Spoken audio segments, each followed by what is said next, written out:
all objects fall in a straight line because space is not a curved geodesic but a flat fooled. Einstein was wrong. This statement feels like a scientific heresy, a bold and almost unthinkable claim against one of history's greatest minds. For over a century, general relativity has been the bedrock of our understanding of gravity.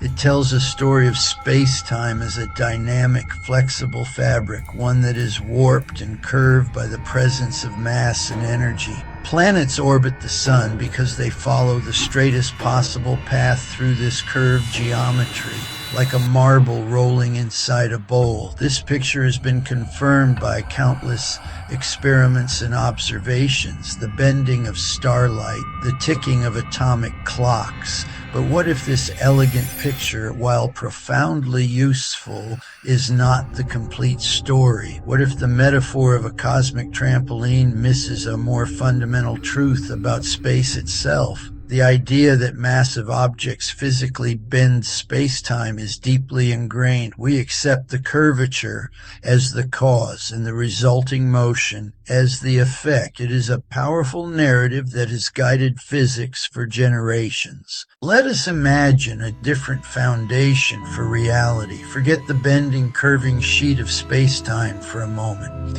Instead, picture space as something fundamentally flat, an unchanging grid that extends in all directions. Now imagine that this entire grid is filled with a vibrant, energetic medium. We can call this the expanse field. This field is not empty. It is teeming with a low level of energy, a constant hum that permeates the cosmos. Physicists already have a name for this background energy, the zero-point field. It is not speculative fiction, but a consequence of quantum mechanics, a real and measurable sea of fleeting virtual particles.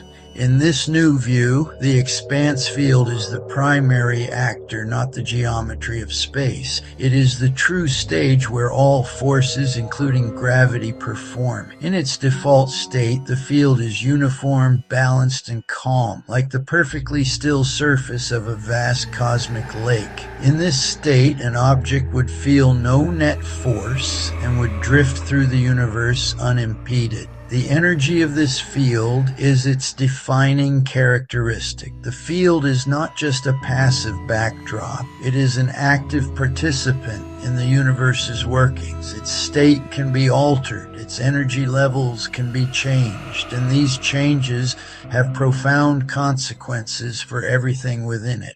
How does matter create the effect we call gravity? The answer lies in the interaction between matter and the expanse field. Every object, from a tiny particle to a massive star, is a bundle of concentrated energy. According to the most famous equation in physics, E equals mc squared, mass is simply a highly condensed form of energy. It is this energy that leaves its imprint on the expanse field. A massive body does not bend the field like a heavy ball on a rubber sheet.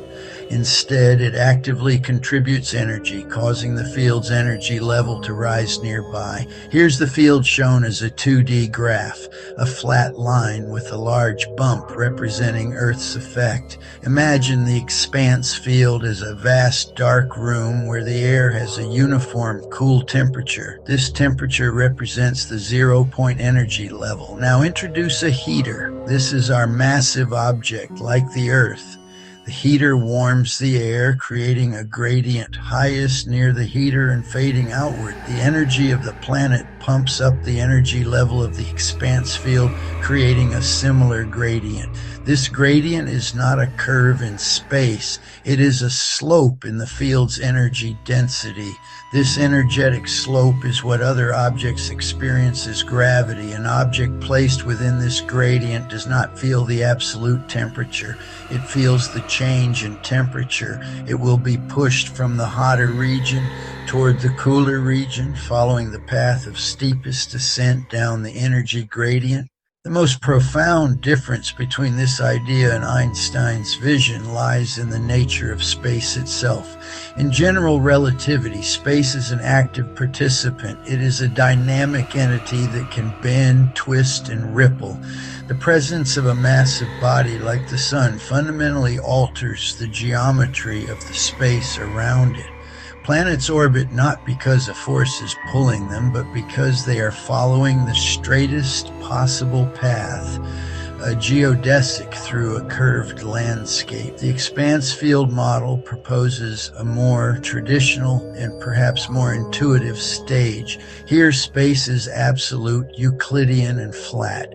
The action happens within this space, but the space itself does not participate. The drama of gravity is not a story of changing geometry, but of changing energy states within the expanse field that fills this static space. While both models agree on the motions of planets and the bending of light under normal conditions, their underlying mechanisms are worlds apart. Einstein's theory explains the bending of starlight as light following a curve in space-time. The expanse field model would explain it as refraction guided by the energy gradient in the field, much like a lens focuses light without bending the space the light travels through. Ultimately, science progresses by questioning its most cherished ideas.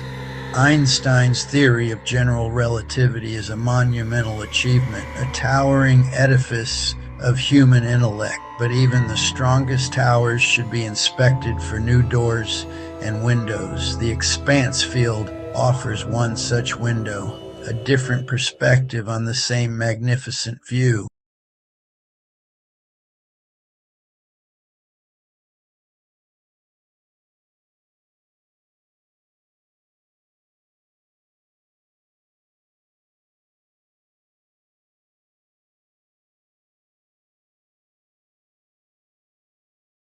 Hello, welcome to my channel. In this video, you will learn why Einstein's theory of relativity is a nonsense theory, a hoax in terms of refute, and why faster than light and Einstein's C constant is a thing of the past. Check it out.